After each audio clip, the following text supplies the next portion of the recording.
Et je voudrais aussi parler du corps menteur. On dit couramment le corps ne sait pas mentir. C'est devenu une nouvelle chose que l'on dit. Le corps ne sait pas mentir. C'est une erreur. Le corps ment tant qu'il peut, constamment, non pas pour le plaisir de mentir, mais pour nous protéger. Il nous sert toute une série d'illusions. Par exemple, si vous vous mettez en tailleur. Vous mettez en tailleur, et puis vous commencez à faire grandir votre colonne vertébrale. C'est vrai qu'on allonge la colonne vertébrale et on grandit si on se met en tailleur. Mais à quel prix? On doit payer un raccourcissement très fort dans le bas du dos. Qu'est-ce que vous voyez? Vous voyez un trou, comme un trou qui se fait dans le bas du dos.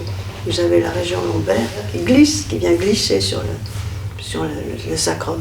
Cette position en tailleur, qui est si fréquente et que nous prenons dans l'espoir de pouvoir grandir, par exemple, ou s'assouplir, ou je ne sais pas quoi encore, elle est en réalité perverse parce que elle ne fait que raccourcir le dos et le ventre est propulsé en avant. Et quoi qu'on fasse dans cette position, on ne peut pas faire de mouvement pour le ventre, on ne peut pas faire travailler le ventre. Il doit rester tout mou, poussé en avant. Et maintenant, voyons.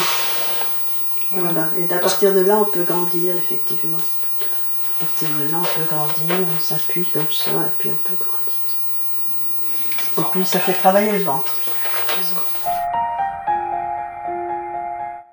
Alors, croire que parce que les mains sont plus hauts que la tête, on s'allonge, on se grandit, on se stretch, c'est malheureusement une erreur que Isabelle va se faire un plaisir de vous démontrer. Si on lève les bras avec les pouces, voilà, c'est ça, et qu'on essaie, malgré tous les efforts, de vouloir se poser au mur, ce qui voudrait dire qu'on est capable de s'allonger, eh bien non, c'est pas possible, c'est pas possible. Ça fait au contraire quelque chose qu'on voit parfaitement de profil, et où on voit que les épaules, les fesses ne sont pas sur le mur, bien que cette jeune femme soit particulièrement mince.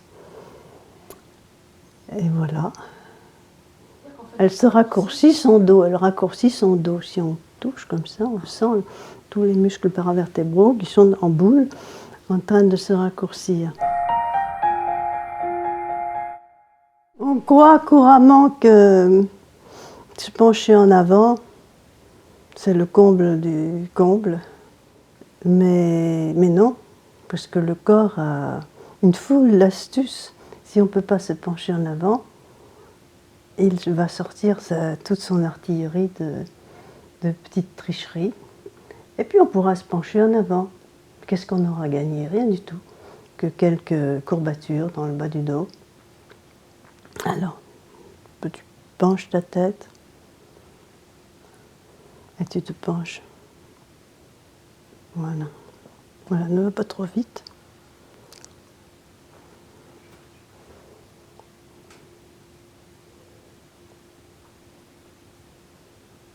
Attends, stop là. Et où est-ce que comment tu te sens là?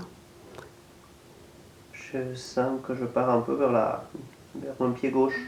C'est mon pied gauche qui me tient. Oui. Et aussi, tu recules tes fesses et tu pars en arrière. Tu le sens ça? Je le sens. Avec ton bassin, tu pars en arrière.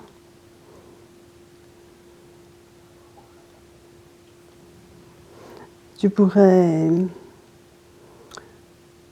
fléchir tes genoux et pose tes mains. Voilà. Voilà, ça c'est la plus classique compensation, qui est de fléchir les genoux. Je ne peux pas faire autrement. Tu ne peux pas faire autrement. Et alors une autre compensation serait de creuser la nuque. Essaie de regarder devant toi. Voilà. Alors là, peut-être ça va donner un peu de longueur à tes jambes. Tu pourras déplier les genoux un petit peu. Voilà. Oui, c'est un peu plus simple. Voilà, un petit peu plus. Voilà. Et puis alors, il y a un autre truc que tu peux faire, c'est d'écarter les pieds. Voilà. Et alors, écartant les pieds, ça va être plus facile. Oui, là. Et alors une autre chose encore plus facile, ça va être d'amener le genou en dedans. Voilà. Et l'autre aussi. Voilà, tu as les deux genoux en dedans. C'est pas très gracieux, mais ça te permet de déplier maintenant. Et même de poser les mains. Pourquoi? Parce que les rotateurs internes agissent comme des complices de la chaîne postérieure. Les rotateurs internes, ils sont à l'intérieur des cuisses. Ça, c'est notre côté lézard. On a deux choses. On a le côté serpent et on a le côté lézard avec les membres en dedans. Et plus on met les membres en dedans, plus on peut tricher. Vous en apercevez l'été quand il fait très chaud et qu'on voit des petits lézards dans la campagne. Et quand ils vous voient, ils ont peur, alors ils commencent à mettre les membres en dedans, comme ça, puis se sauver à toute allure. On a ça aussi dans notre arsenal. C'est comme de contracter la chaîne. Ce sont deux complices. La chaîne, elle est complice avec le rotateur interne. Il y a le côté serpent, donc, et le côté lézard. Alors, quand la chaîne est sollicitée au point qu'elle va être obligée de s'allonger, alors elle prend peur. Et à ce moment-là, c'est les rotateurs internes qui prennent le relais.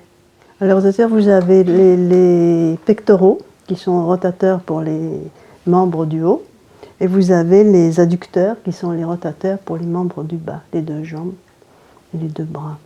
Ça nous fait. D'ailleurs, si on essaie à tout prix de poser la région entre les omoplates ou la région lombaire, si on met les membres en dedans, on va pouvoir le faire. Mais ça n'a pas d'intérêt. Et oui, on n'a pas besoin de réfléchir, ça se fait tout seul, comme ça. Si j'ai mes deux jambes comme ça, je vais pouvoir y aller. Oh, que j'y vais bien! Oh là là! Il y a beaucoup de gens qui jouent, sans le savoir, de leur rotateur interne, spécialement ces petites femmes qu'on croise dans le métro et qui marchent comme des souris mécaniques. On verrait leurs adducteurs, ils sont très serrés. Pourquoi aller fortifier quelque chose qui déjà est trop court? Pourquoi le raccourcir encore?